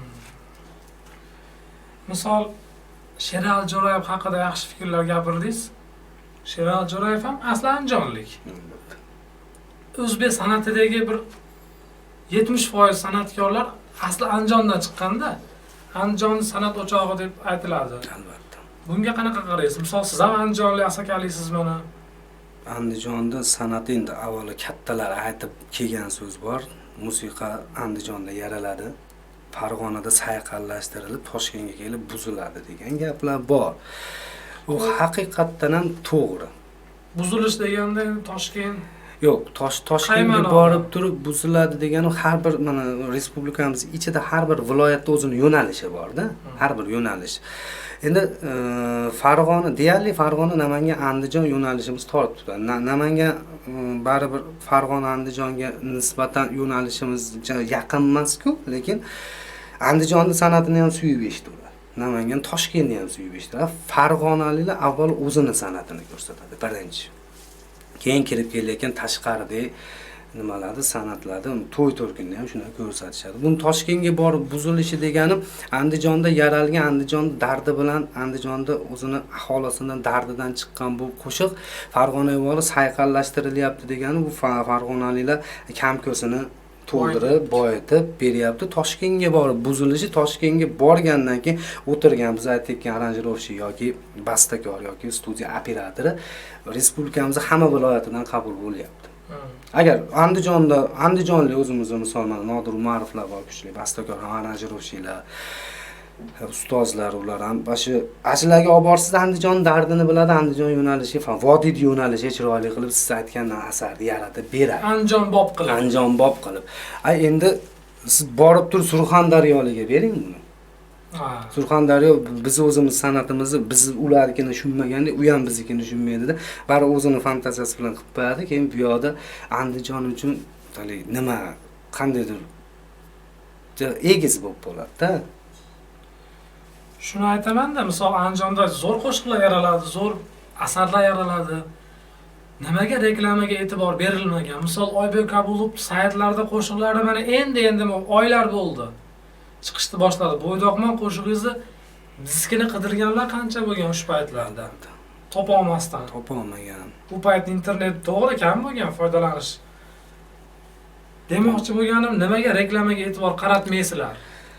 Reklamani har bir narsani o'zining stavkasi bor deganda ijrochi biz hozir Asakada o'tiribmiz-da, masalan Andijonda o'tiribmiz deylik, Andijonda yaratyapmizmi, Andijonda xalqiga mana shu ijtimoiy tarmoqlar orqali ham eshitilyapti. Yoki bundan telefonlarda o'tib ketadi yoki to'yda eshitib turib, o'sha Andijon xalqi hamma san'atkorimiz bir-birimizni tanigandek xalq san'atkorlarni taniganda kirib ijro qilayotgan qo'shiqchini ko'rib, Oybek Kabulovku yoki falonchi pistonchi ko'riblar, biladi, biror qo'shig'i yoqib bo'lsa, kimni topishligini biladi. Respublika miqyosiga chiqishingiz uchun avvalo bitta prodyuser kerak. Katta mablag' kerak. Bizda stavka deganim Andijonda bitta qo'shiqni yaratish, mana studiya borasiga aytib, $500 borsin. Bitta qo'shiqni yaratishingiz. $500 qo'shiq yaralishi uchun. Yaralishi uchun bizda. Bizning miqyos, bizning stavkamiz. $500. $500 borsa, uning ichida shoir bor, bastakor bor, aranjirovchi bor, ovoz yozish bor. Endi Toshkentga borib bitta qo'shiq yarataman deng. Kam $2000 ketadi. Endi u stavka $2000 sarf qilganingizdan keyin respublika miqyosida reklama qilishingiz kerak. Televideniyalarda bitta qo'yishi bor, например, hozirgi kunda $40 bo'lsa bitta qo'yishi. Endi bir kunda 2 mahaldan 3 mahaldan aylantirishni, endi oylik to'lovlarini o'ylab qo'yavering. Andijonda bitta $500 ga bitta qo'shiqni yaratyapti ijodkor. O'sha ikkinchi qo'shiqqa kelganda o'ylayapti, $500 dan sarflasin, kelmayapti sarflagingiz. Chunki prodyuser yo'q. Prodyuser bo'lsa shou biznesning ichida bu Toshkentga ko'tarilish kerak, respublika miqyosida bo'lish kerak, respublika miqyosida $200,000-300,000 da tikish kerak. Prodyuser shouni biznes qilib oldim, shou biznesda pulni sarflagandan keyin o'sha pulini $200-300,000 pulini $500-600,000 qilib qaytarish payida bo'ladi. Bizda $500-600 da sarflabdi bitta qo'shiqni nima qilsa Andijonda ichidan chiqmagandan keyin men hozir senga $2000 sarflasam uni 5000 qilalaymanmi degan narsa bilan prodyuserlar ham bu yerda sarfni nima qilmaydi. Demak, qisman prodyuserlarda ham ayb bor. Albatta, bu stavkaga ham bog'liq. Yog'ayotgan Yomg'irmi qormi, qor ostida qolgan bahormi?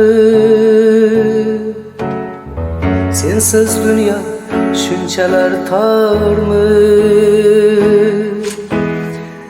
Yana buzlar bo'ldi yuragim, to'ldi yuragim, to'ldi yuragim, azoblarga to'ldi yuragim, to'ldi yuragim, to'ldi yuragim, armonlarga to'ldi yuragim.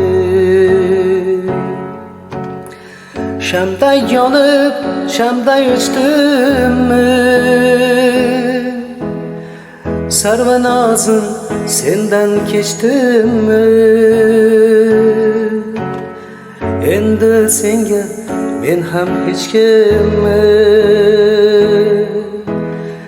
Yana buzlar bo'ldi yuragim, to'ldi yuragim, to'ldi yuragim, azoblarga to'ldi yuragim, to'ldi yuragim, to'ldi yuragim, armonlarga to'ldi yuragim.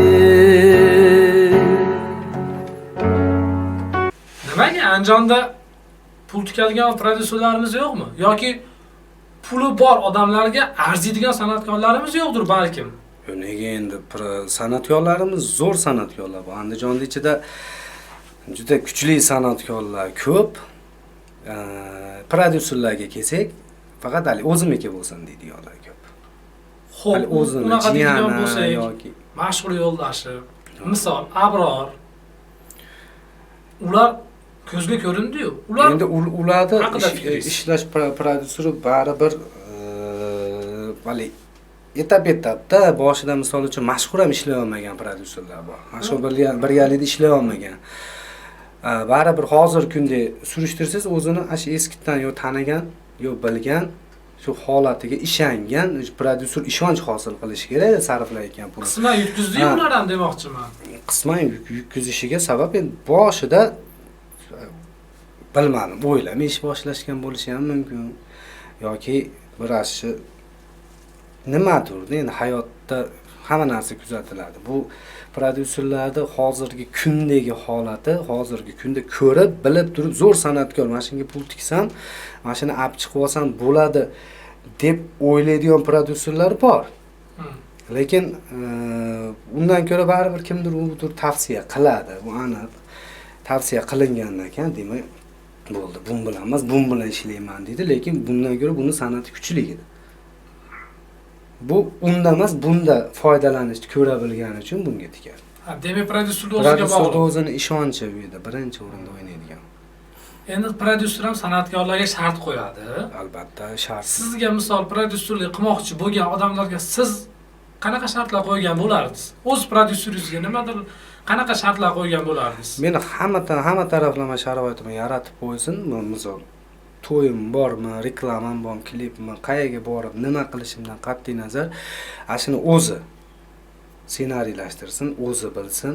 Men kerak bo'lsa ertaman o'rnimdan turib, kiyinib, mashinaga chiqib turib, qayerga borishimni bilmayman. Men shuni xohlayman. U prodyuser aytgan joyga borib, xizmat o'zi ikkita qo'shiq aytib, yo to'rtta qo'shiq aytib chiqib, kelib, boshqa payt xizmat yuzasidan bo'lsa, men qayerga borishimni, nima qilishimni bilmayman. Ertaga to'yimiz yo'q yoki bir konsertimiz yo'q deyilsa, studiyamda o'tirib olib ijodimni qilay. Sozanda, xonandaga aslida administrator kerakmi? Kerak emas. Xonandaga kerak emas. Prodyuserchi? Yo'q, kerak emas. O'zi san'ati bilan yaxshi chalgan muzikant, yaxshi chalgan sozanda o'zi katta xonandalar ilib ketadi. Ularga kerak emas. Qo'shiqchigachi administrator. Ular administratorning vazifalari qanaqa bo'lishi kerak aslida? Administrator o'z nomi bilan administratsiya, u boshqaruvchi, u vazifani tashkilotchi. Tashkil qila bilishdi, qila olishni nima qilish kerak edi? U ana prodyuserda aytyapmiz, prodyuser hamma narsani ssenariysini tuzyaptimi, asli ssenariyni boshqarib turibdimi, u yerda rolni o'ynaydigan xonandani o'zi emas-da. Bu yerda administratorlar ham, kimlardir 3 ta administrator, kimlardir 5 ta administrator. Ular u administratorlarning hozir kundagi ko'payishiga sabab u olgan to'yni bu olgan to'y bu birin-ketin to'yni uzmaslik maqsad birinchi o'rinda. Keyin administratorlarga berilayotgan vazifa tashkiliy ishlar bo'yicha tayyor turish kerak. Mana sizlarda ham intervyular bo'lsa, prodyuser bilan meni xabarim bo'lgan bilan, misol joyda tayyorlab turib, hamma yo'qni tashkil qilib, tashkilotchilik qilish kerak administrator. Kirganingizda kamchilik bo'lmashi kerak-da. To'ylarda ham shu, administrator vazifasi shu.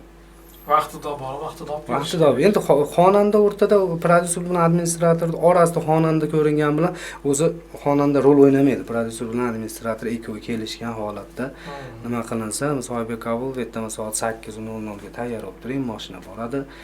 Soat 8:30da mana to'yxonada to'yingiz bor, kirasiz, 1 soat aytasiz, chiqib ketasiz. Prodyuserning gapi bo'lsa, administrator ashuni amalda bajarishi kerak.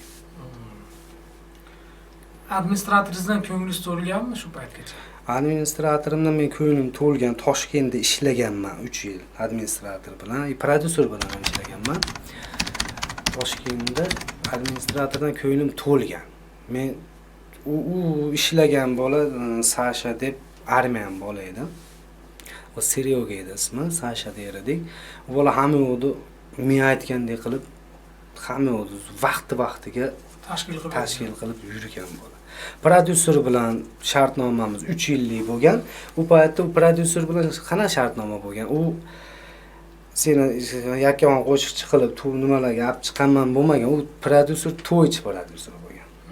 To'ylar bilan tashkillashtirib, misol nima kiyimingizni kiydirib, sveta musikangizni qilib, apparatura bilan ta'minlab, shu bu yerga Asakaga kelib guruh ochishimga ham shu u yerda ko'rganim sabab bo'lgan. Asakada birinchi bo'lib yesh bilan men ochganman. Guruhda ham duetdosh bo'lib Asakada birinchi bo'lib biz harakat qilganmiz.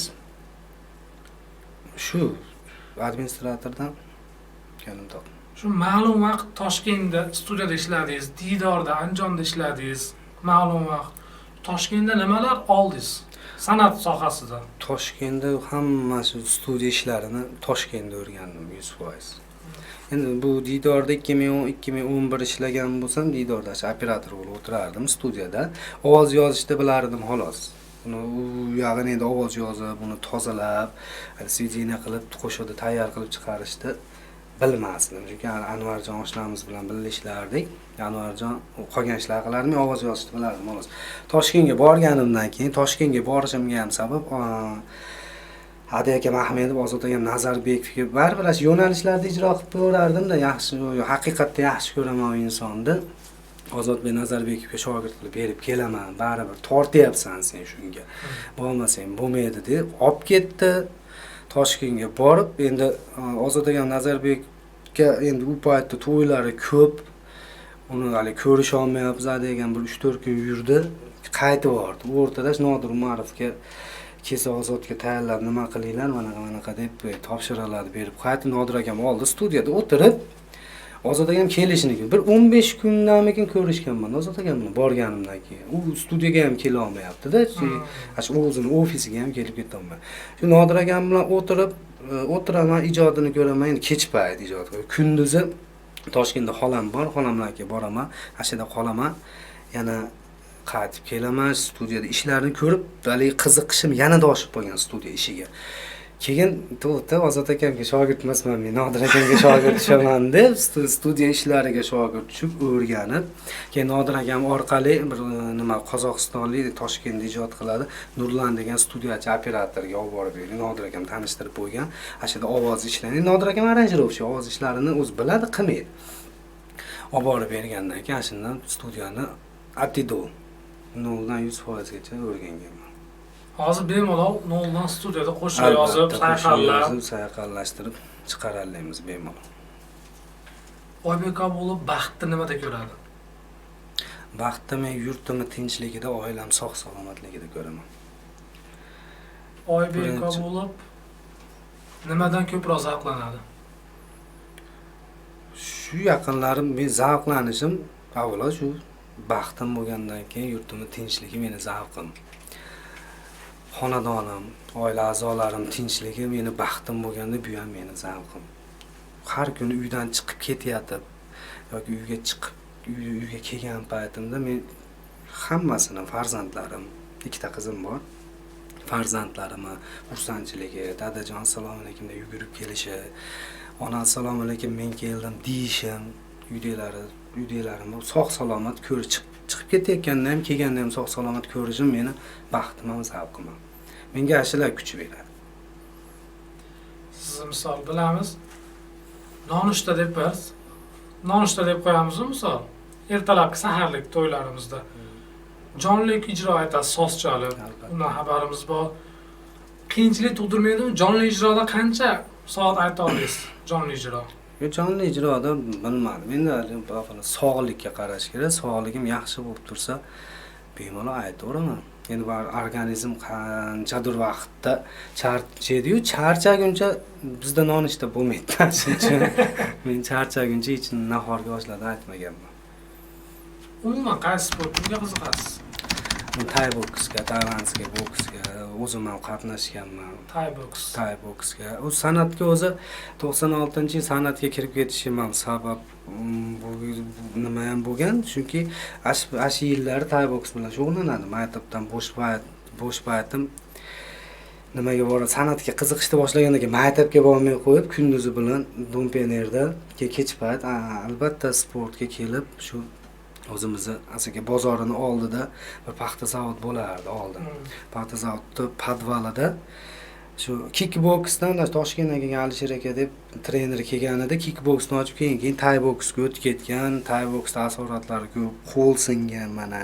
Bitta qo'lga, mana barmog'imga medalda almashganman musobaqada. Shundan keyin sport o'zidan-o'zi tashalgan. O'zi yaramaydigan bo'lib qolganmizda. Qo'shiq aytish yarab turibmiz ham hozir. Hozirgi yosh chiqayotgan sozanda, xonandalarga fikrlaringiz? Maslahatlaringiz? Men maslahatim ayamayman, agar o'zlari bir kamchilik o'zida his qilsa, bemalol so'rashlari mumkin.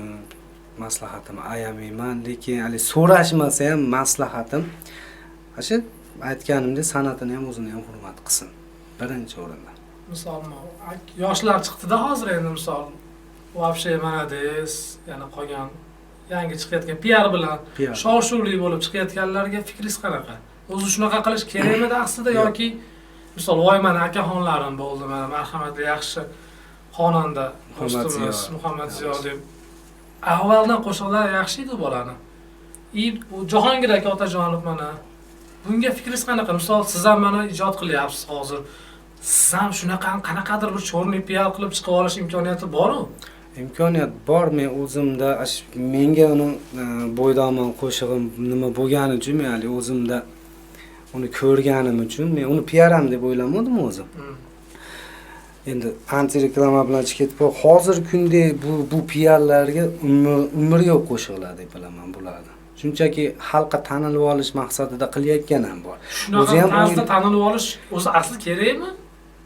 Hozir ba'zi yoqtirganlari ham bor, bir hisobda olganda kerak. Endi bu yoqdagi o'zini yo'nalishi bir balki sarf qilgandir, shu darajaga yetishguncha qanchadir sarfini qilib, qanchadir nimasini qilib, harakatini qilib, hech narsa bo'lmayotgan san'atkorlarning shu yo'lga o'tib olib turib qilgan bo'lishi ham mumkin. Xudoyim omad bergan bo'lishi ham mumkin. Mana shu orqali Xudoyim omad berib qo'yish orqali reytingni ko'tarib oladi, lekin reytingni ko'tarib olsin, ularga bitta maslahatim, ularga bitta gapim, shu qo'shig'i bilan reytingni ko'tarib olsin, bo'pti, unaqa PR qo'shiq aytmasin, keyin reytingni olib chiqib olgandan keyin o'zini hali eski yo'nalishini ko'rsatsin. Men buni yo'lda qo'shiq aytardim. Mana men bunga qodirman deb o'zini Janob Rasul o'zini qodirligini ko'rsatsin mana. Ana ular keyin to'g'ri yo'l tutgan bo'ladi. Endi bitta Dashemalades bilan chiqib orqasidan zakonni qildimi? Tashi bola uchinchisi ham PR ga qarab ketadigan bo'lsa, o'zini ham hurmati ham tushib ketadi xalq ichida. Hali tanqid bilan ko'tarilib turib, u yog'iga ko'tarilgan joydan aravasini yetalab ketish boshqa narsa, u mahorat. Lekin ana shu joyda tanqid bilan turib tursa, u qullaydi u. Shuda Bu vaqt aniq o'tgandan qulay, keyin hurmat hamma esdan keladi. chiqadi, unutiladigan narsa. Sizga ham shunaqa imkoniyat berilganda foydalangan bo'lardingiz? Agar PR-dan Kimdir sizga ularga ham kimdir aytganda misol shunaqa foydalanib olardim. O'zim aytgandek bitta bilan. Foydalangan bo'lardingiz. Foydalanib olardim bitta bilan. Shu reytingimni ko'tarib, shu darajaga olib chiqib olganimdan keyin u yog'iga bu o'zim mana shu o'zimiz eski stilda shunday qo'llab qo'yardim. To'g'risi. Shunaqa reja bormi o'zi aslida? Bor. Reja bor-ku, baribir haligi so'zi bor uni hali men o'zimni ijod qila olmayapman. Men o'zimdan chiqmayapti. Balki birontasi bersa ijro qilib beraman mana shu. Demak, Oybek Kabulov chorniy PR qiladi. Qilaman. Foydalanadi. Birontasi taqdim etsa, birontasi haligi tayyorlagan bo'lsa, aytishim mumkin. Men o'zim tayyorlay olmayman uni. Bu ham bir mahoratda to'g'risida. Uni tayyorlay olmayman. Uni qilish bersa mayli aytib qo'yaman, lekin ashi reytingni ko'tarib olgandan keyin ashi reyting darajasida men o'zimni yo'nalishimni ko'rsatib, yana o'zimni hozirgi holatimda yetalab ketaman. Bilamiz, sizni misol gruppangiz bor. Viya Shukrona deb o'zimiz ko'p internet saytlarimizda, ijtimoiy tarmoqlarda o'zimiz yoritib berganmiz ishlaringlarda. Shu gruppani yaralash haqida. Yaralish aslida haqida kim bor? Nechta anaqa U jamoa? Yaralish endi uzoq istoriya. U kelib bu yerda Furqat Shams, Asagada bir qo'shiqchimiz bor, Furqat Zokirov, o'zi Shams deb taxallusida qo'shiqlari tarqagan bolani ham Furqat ikkovimiz o'tirib bir maslahat qilib qoldik. Endi chiqilayotgan har bir to'yni ko'ryapmiz, har bir xonanda o'ziga yarasha. Lekin kerak ekan bizga ham to'ylarga deb Rahshona degan qizimiz bo'ladi, Nihol mukofoti sovrindori. Rahshonaga taklif tashladik. Furqat ikkovimiz kelishgan holda. Keyin Rahshonani gruppaga oldik, gruppa yaraldi. Bu yerda ijodni boshladik. Repertuarlar ham biz hozirgi chiqayotgan gruppalarga o'xshab repertuarni upayda sotib olmadik. Boshqa qilganimiz yo'q. Birovning fonogrammasidan foydalanganimiz yo'q. O'zimiz yozib, boshida bir haftacha kerak bo'lsa mana shu yerda uxlasam 1 soat uxlab olaman, faqat turib ishladim. Chunki bir hafta ichi to'yimiz bor. Mana shu bir hafta to'yga yangilik bilan kerak, gruppani ko'rsatishimiz kerak degan narsa bor. Adashmasam bir 42 tamigan qo'shiq yozilgan ana shu payt o'zida. Endi ana shu to'yga qolganiga muzikantlar bilan jivoy o'tkazib yuboramiz. Jivoyga Rahshona ham, Furqat ham, men ham misol bemalol olib ketalaymiz. Ana shuni hisobiga eplaganimizcha yaratdik. Shu bilan ijod boshlanib ketdi. Keyin turmushga chiqadigan bo'lib qoldi Rahshonamiz. Endi turmushga chiqqandan keyin to'g'ri tushunamiz, xo'jayinni yo'l qo'yami yo'qmi. Ulardan keyin Feruza opa Karimova deganimiz bor. Feruza opa Karimovani olib chiqib yurdik. Uni ham endi oilaviy sharoitlardan jinday qarshilik bo'lib, keyin hozirgi kun Feruza opa Saidazimova bilan gruppa kelishildi. O'rtada hali Furqatimiz sog'ligi bo'lmasdan nima bo'lib, keyin o'rtada kelishmovchiliklar bo'ladi baribir. Endi bir ansamblimiz, bir oila desak, oilada kelishmovchilik bo'lgandek, shu Furqatimiz chiqib ketdi. Feruza opam ikkovimiz qoldik. Shu bilan mana Feruza opam ikkovimiz ijodni davom ettirib kelyapmiz. Hozirgacha repertuarlarimiz faqat o'zimizniki. Biz o'zimizdan foydalanishdi boshqalarga kerak bo'lsa gruppalar so'radi. Biz repertuarlarni eshitib turib ham tayyor gruppani bering, $200 bering, $300 bering, olaylik deydi. O'zingizlarning ovozingizlarga yozilgan? Biz ovozimizga yozilgan, biz o'zimizni repertuarimiz, to'ydi repertuari bering deydi. Uni bergandan keyin u qanday aytadi? Endi biz ovozimizga boshqasi qo'yib tursa, xo'p mayli, xalq biladigani bor, bilmaydigani bor. Lekin u birovda haqqini yeyish degani-da u. O'zi qilsa $200 ga repertuar sotib olishdi, o'rniga $200 ga yozsin, studiyada $200 ga minusovkani o'ziga yozib, qancha repertuar qiladi. 100 ta repertuar qilsa bo'ladi-da, 100 ta qo'shiqda aytadi to'yda. Qilish kerak. Biz mana ijodimiz davom etyapti, ishlayapmiz. Mana karantindan keyin ham to'ylarimiz bo'lyapti, bo'lmayapti emas, chiqyapmiz shu gruppadan. Karantindan keyin lekin hali 30 kishilik to'ylar deyilgani uchun uje muzikantlar qisqartirildi. Apparatura shu kompyuter variantda ikkita xonanda borilyapti. Muzikantlar lekin shu davrda 2015-yil tuzilgan bo'lsa, mana shu 5 yil ichida muzikantlar lekin alishib endi qanoat qilib ishladi. Bo'lmasam Ketdi, uni almashib kelyapti. Oybek Kabulov o'zining qaysi qo'shig'ini sevib ijro qiladi? Ko'proq qaysi qo'shig'i yoqadi qo'shiqlarning orasida o'ziga? Qo'shiqlarim orasida o'sha birinchi bo'lib ekran yuzini ko'rgan o'zimni shaxsiy qo'shiqlarimni birinchi qadami shu Armon qo'shig'i yoqadi. Armon qo'shig'i. Ko'pchilik eshitmagani, eshitganmi? Eshitgan kelsa shu payt yilda hiti ham bo'lgan. Yoddan biladigan ko'p. Uni agar mana ijtimoiy tarmoqlarda kuzatsiz 2005-yil olingan klip ko'rsangiz, endi kichkina bolalar sevishib yuribdi. Hozir ham bor. Bor. Oybek Kabulov ijtimoiy tarmoqlarda degan savolimiz bordi. Siz qaysi sotsial setlarda borsiz? YouTube'da, YouTube'da bor, Telegram, Instagram, Facebook.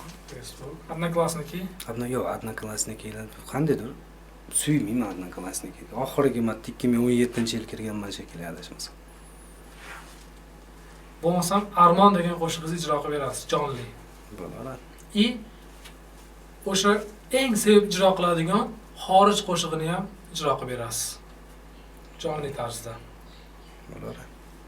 Zelona minorxis, na mi metra porxis, zelona sakuna mules hosmaka paz. Zelona minorxis, na mi metra porxis, zelona sakuna mules hosmaka paz. Hayo benim. Hayo xalosmi ishqi? Hayo. Yo'q deyishayapti. Xo'p, birinchi savollarimiz bor. Hozir ommalashgan savollar. Snickers ili Mars? Snickers. Pepsi ili Cola? Cola. Shohjahon Jo'rayev, Botir Qodirov. Shohjahon Jo'rayev. Yulduz Usmonova, Ozoda Nursaidova. Ozoda Nursaidova. Samsung, Apple. Samsung. Habib Nurmagomedov ili Conor McGregor? Habib. Habib. Real Madrid, Barcelona. Men shaxmatga qiziqmayman. Futbolga unchalik qiziqmayman. Mayli, Barcelona bo'ladi. Barcelona. PlayStationda Barcelonada o'ynab turaman. Bizni komanda.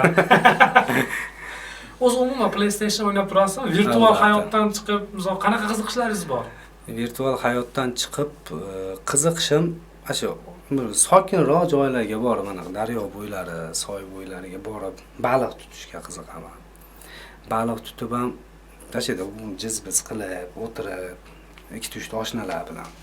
Undan tashqari PlayStationga borib turaman, PlayStation o'ynab turaman. Keyin shu agar uyda bo'sh o'tirgan bo'lsam, agar qochib uyqum kelmasa, internetda ko'raman shunaqa bir yangiliklar, nimalar, hali o'g'irlash maqsadida emas-ku. Endi bir zamon bilan tanishib turish kerak. Bir ko'rishda muhabbatga ishonansizmi yoki yana ikkinchi marta qaraysizmi? Bir ko'rishda ishonaman. Bir ko'rishda muhabbat borligiga bitta ishonasiz. qaraganda ko'z uzmagandan keyin o'sha o'zgaradi. Sevgi bormi hayotda?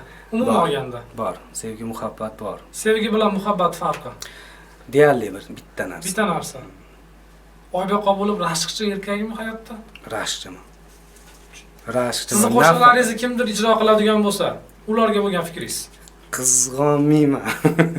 Deyarli. Sizning mehnatingizga kimdir? Yo'q, agar bu o'zimni shaxsiy qo'shig'im bir reklamaga chiqarib yuboradigan bo'lsa, u telefon qilinib, avtorskiy Yo'q, reklama emas, to'yda aytyapti. Misol to'yda aytsa xursand bo'laman. Qo'shig'ingizni aytyapman. Xursand bo'laman to'yda aytsa. Chunki men o'zim to'ylarda ko'rganman, meni o'zim ovozimga ham aytganlar bo'lgan. Fonogrammadan foydalanib o'zim ovozimni. Chunki minisovkasini bermaganman-da men u paytda. Chunki minisovkani o'zim ham olmaganman.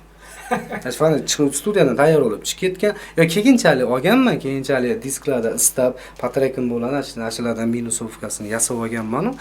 Lekin ash paytda minusini olmaganman. Chunki bu paytda to'yga kirsam faqat o'zim ham fonogramma aytardim.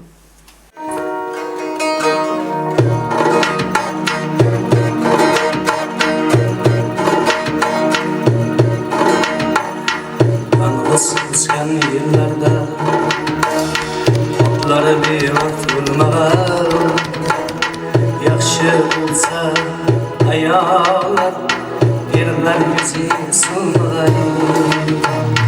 Amg'iz o'sgan yillarda otlari bevaqt bo'lmagan, bersa ayollar eller yüzü solmalar. Qaysi yurtda chinakam botir etsa yigitlar, o'sha yurtning ellari yovlarga qul bo'lmay. Qaysi yurtda chinakam botir etsa yigitlar, o'sha yurtning ellari yovlarga qul bo'lmay. Ot minmagan ot minsa chopa chopa o'ldirar. Bog' ko'rmagan bog' ko'rsa payxon qilar so'ndirar. Hushyor bo'lgin jonim, yilday saqlaying. Yovlaringga qo'l bersang paymoningni to'ldirar.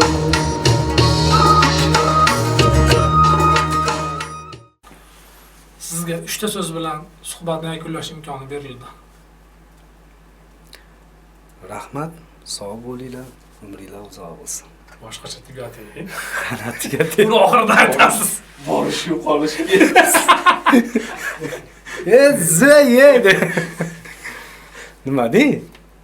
Qanaqa tugading? Nimadir.